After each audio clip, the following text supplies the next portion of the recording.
Hey everybody, it's low carb and keto nutrition specialist Amy Berger bringing you, as always, keto without the crazy.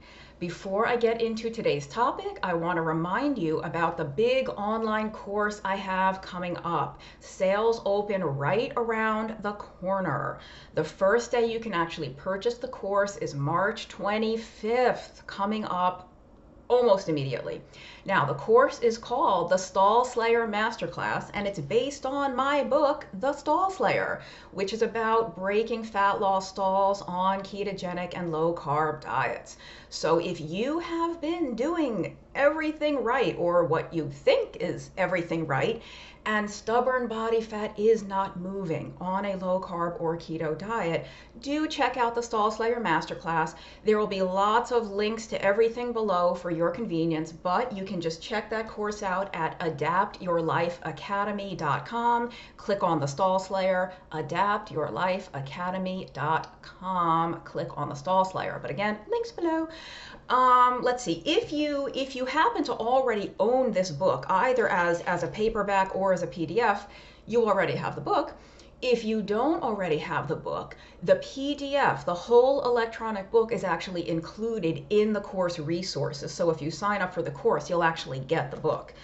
If you want to know more, I did a video about the Stall Slayer Masterclass not that long ago for my YouTube channel, so I'll link to that below, but you can also just search my channel and that video will come up. All right, moving along. What can we learn from dietary slips or mistakes or fails? And can we maybe even change this language around? You know, I did a video a few months ago about banishing the word only from our vocabulary with regard to weight loss and diet and health and all that. You know, that we should stop saying only. I only lost 2 pounds. I've only been doing this for a week. I only walked half a mile. I've only lost half an inch. None of this only. We can really reframe the way we perceive what's going on by the words that we choose to use. So can we either use different words around an aspect of diet I'm about to talk about, or if we don't use different words, can we come to appreciate that the meaning might be a little bit different? So what am I talking about? When we think about failing or making a mistake or ruining our diet, oh, I ruined everything, or I made a mistake, or I slipped, I can't believe I did this again, you know. Every time we get derailed in some way from our normal way of eating, we can learn something from it. We don't have to consider it a mistake or a failure or being something ruinous. We can actually appreciate and be grateful, like, oh, this is really good information for me. This is feedback that I can use to change my ways and actually improve what I'm doing and be better prepared for different situations in the future. So I'll give you just some examples. I did not make notes, so who knows how this is going to go. But and to be clear, before I get into some examples, what I'm talking about is different than a planned excursion. Like if you're normally super strict keto or super strict carnivore, but every once in a while you go to your favorite whatever type of restaurant and you have the thing, whatever it is. It's a Mexican place, and you know what? Every 3 months you have the rice and the beans and the chips and salsa. Okay, that's a planned thing. You know you're going to do it. You made a conscious decision ahead of time to do that. What I'm talking about is like spur of the moment things that just kind of like, they just happen, like, oops, I don't know what happened. You know, it's like this disembodied hand that just reached for a food. It's like you felt completely out of control. Now, to be clear, we're never out of control. We are always fully in control of our faculties and our, you know, like we have conscious control over what our limbs do, what they pick up, what we put in our mouth, what we chew and swallow. Generally speaking, as autonomous adults, we have full control over that. So what can we learn from situations in which we do something that we otherwise maybe wouldn't have intended to, or something that we regret? it was like I said, a spur of the moment thing, like you just weren't thinking and you did the thing. So couple of different things. I'll start with, you know, some people who will eat something sugary or starchy will feel no adverse effects at all. They just eat a donut or a cookie or a bagel or whatever, and they just move on with their life. Nothing happens. They just get right back on the keto train, no problem.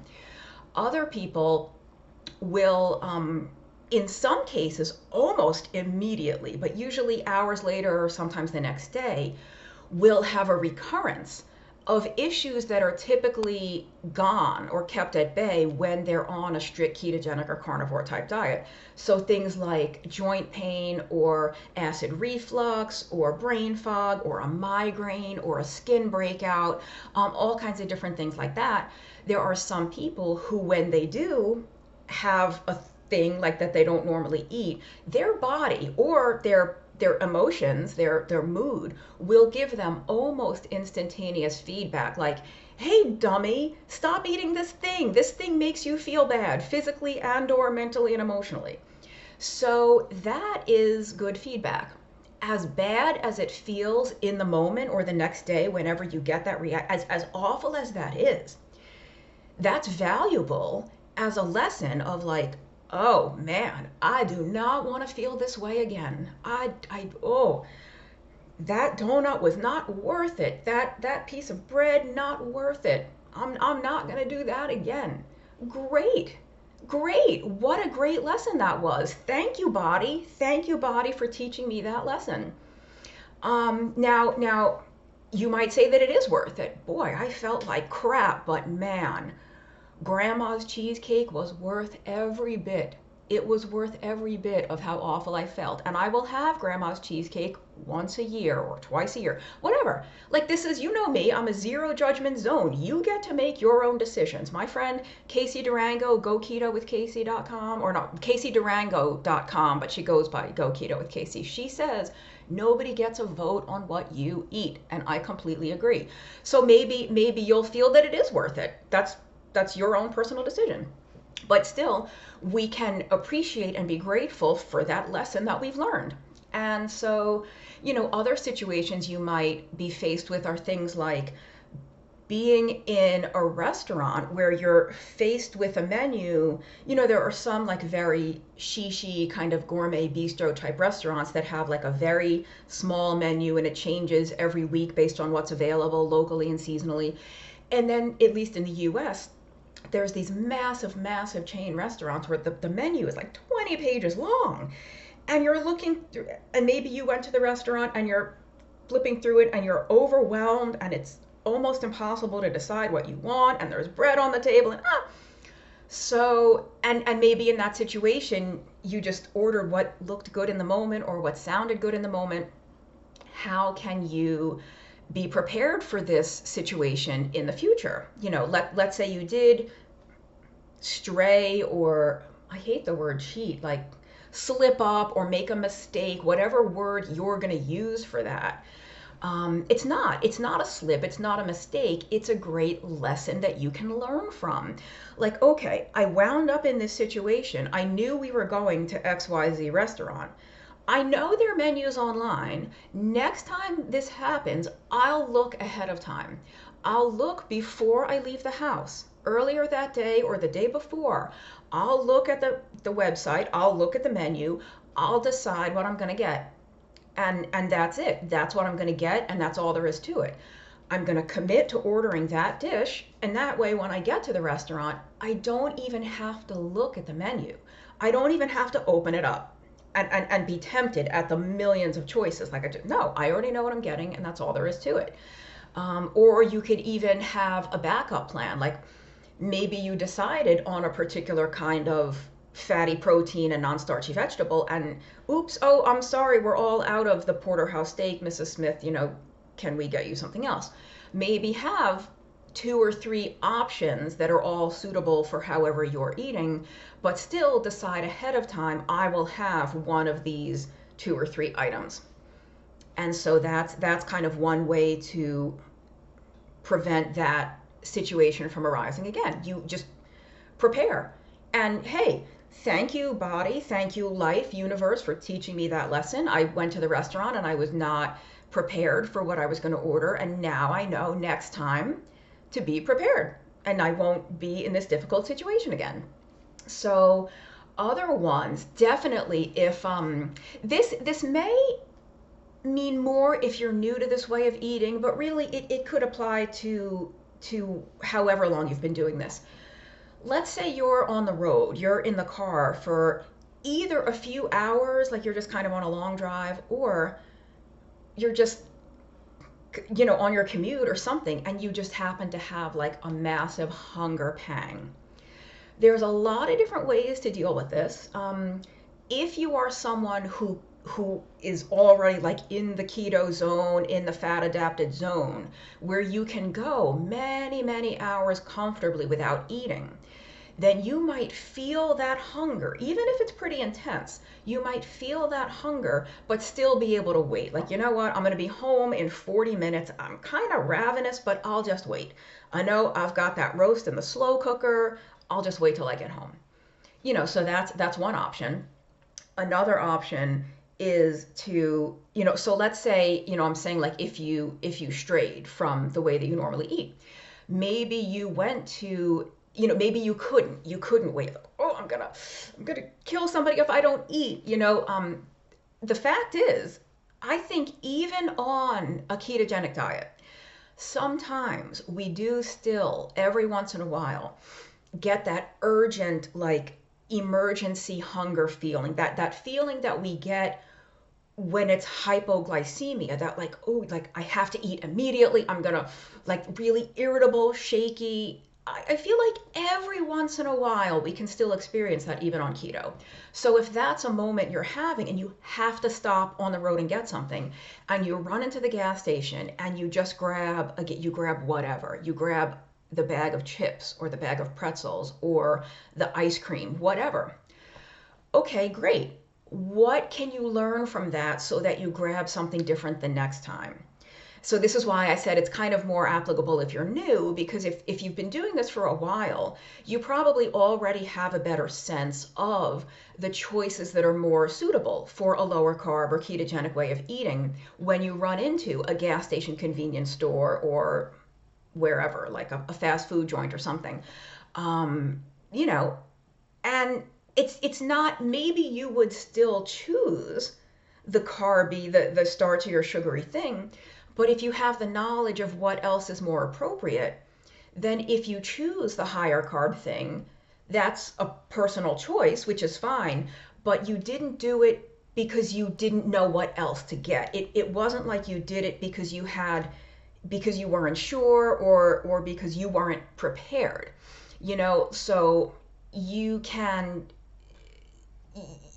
get nuts, just not honey roasted, just get plain nuts. You can get pork rinds, you can get beef jerky. There are more and more zero sugar beef jerkies and meat sticks appearing. Unfortunately, they are more expensive than the regular stuff, which is kind of annoying because they tend to have fewer ingredients. And I'm like, looking at the label, like, there's fewer ingredients. Why is this more expensive? But that is neither here nor there.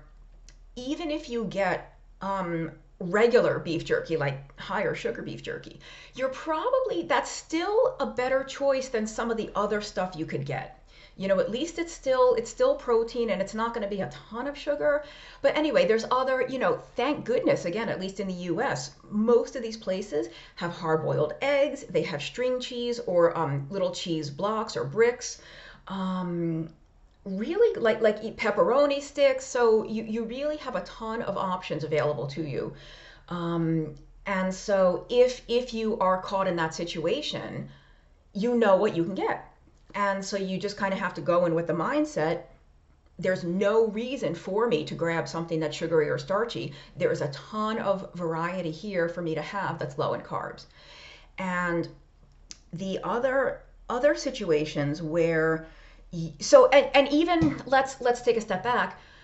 I was saying how, like, you're in your car and you're having that ravenous moment. And what can we learn? What can we learn from, let's say, in a previous situation like that, you ran into a convenience store and you got the sugary thing or the starchy thing. What can we learn to be prepared so that in the future that doesn't happen? Well, you could run into the convenience store and get something that's fat and protein, which is fine, or keep a little stash of non-perishables in your car. Keep it in. Oh, there's some. I think a truck is backing up in my apartment parking lot. Hopefully the camera's not picking that up, but you know, again, like totally, you could keep a little stash in your either your glove box or your trunk. If you want it to be handy, you can keep it right in the glove box.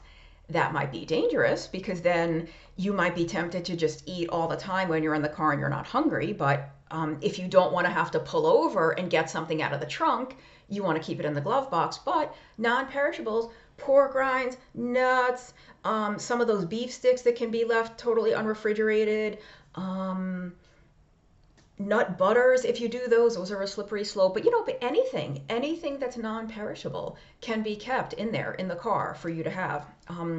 So that's a way to prepare your environment so that you're never really in a situation where there is no option for you that's suitable, where the only thing available to you is something sugary or starchy. I mean, it's a point of pride. It should make you feel good to take care of yourself and to prepare your atmosphere so that you are you're taking responsibility for your health, for your food, for your well-being, so that you're not, again, in these situations, oh, there was nothing, so I had to have the M&Ms. Like, that shouldn't be a thing. There should not really ever be a time where there's nothing you can have, provided that you take care to prepare your atmosphere. And the same could be said for your home. Now, this is more difficult if you're the only person in your household who eats low carb or keto or carnivore. It can definitely be more difficult because you're going to have to navigate when the fridge and cupboards and pantry and freezer have your family's stuff there. It's going to have the sugary and starchy foods. They're going to be right in front of you. So again, you just have to prepare. So how many times have we come home after a long day and you're tired and you're hungry and you're in a bad mood and you don't feel like cooking? So lots of options, right? You could call for takeout or delivery. You could run through a drive-through and get some burger patties, get some grilled chicken patties, get a bunless burger, kind of roast beef sandwich without the bun. Tons of options, but you're tired, you just came home, you don't want to get in the car again. So you could reach for whatever's handy, but whatever's handy might be a bagel or a box of cereal or a box of crackers or the leftover mashed potatoes from what you made your kids the day before or whatever. If you cook in advance, then whatever's handy will be something that's suitable for you. I'm going to do a video soon on advanced cooking and cooking in bulk. I actually already recorded it, but I wasn't happy with it, so I have to redo it. I'm going to give some of my favorite tips for cooking a ridiculous amount of food in advance.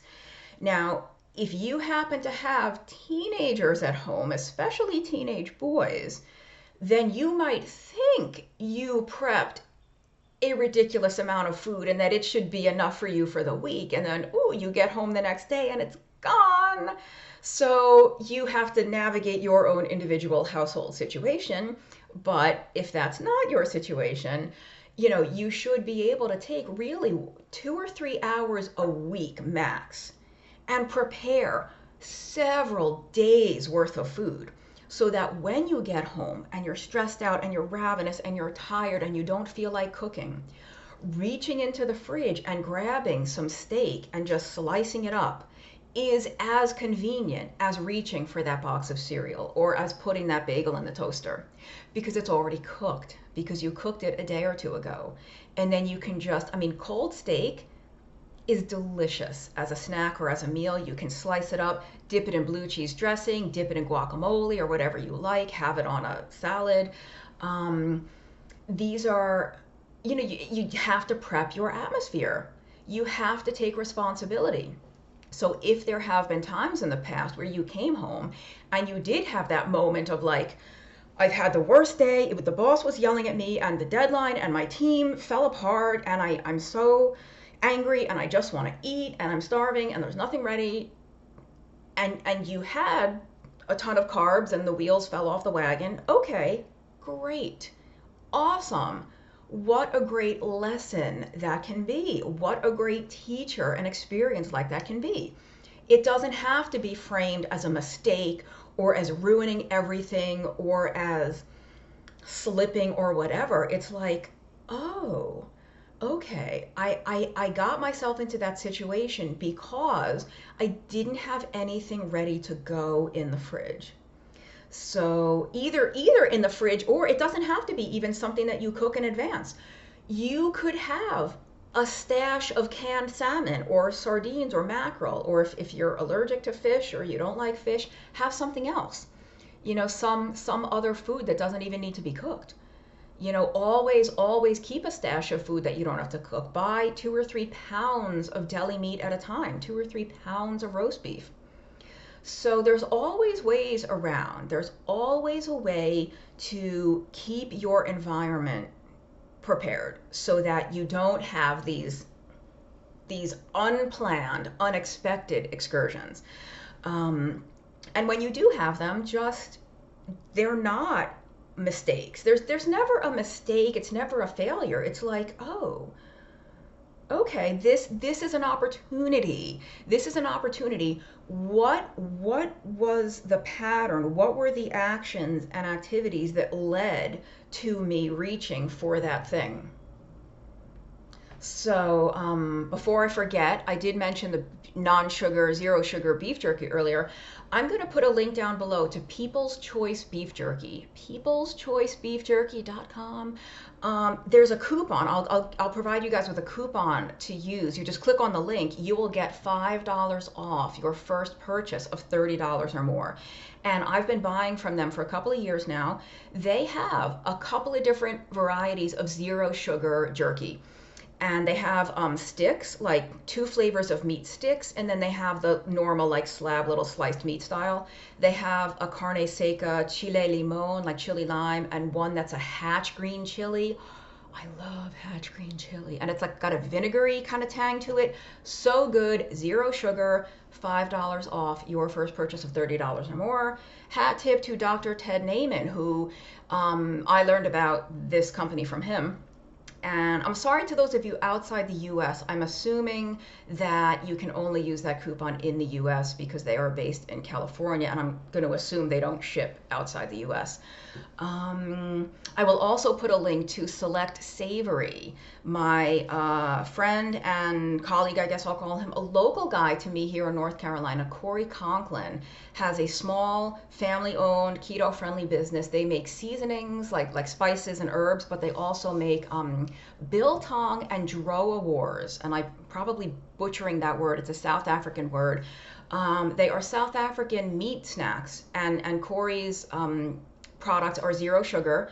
Biltong is like jerky, but it's much softer. It's not as dry and not as hard to chew, so much softer and a little fattier. The biltong still has a little bit of the fat, while as most jerky is really, really lean. So links to all that. And definitely check out the Stall Slayer Masterclass. Sales open March 25th. Sales are only open for 5 days, March 25th through the 29th, so do not delay. You can buy the course anytime between then, March 25th through the 29th. Once you buy the course, you can start it, and it's self-paced. It's videos with me. It's just watching videos and passing the quizzes.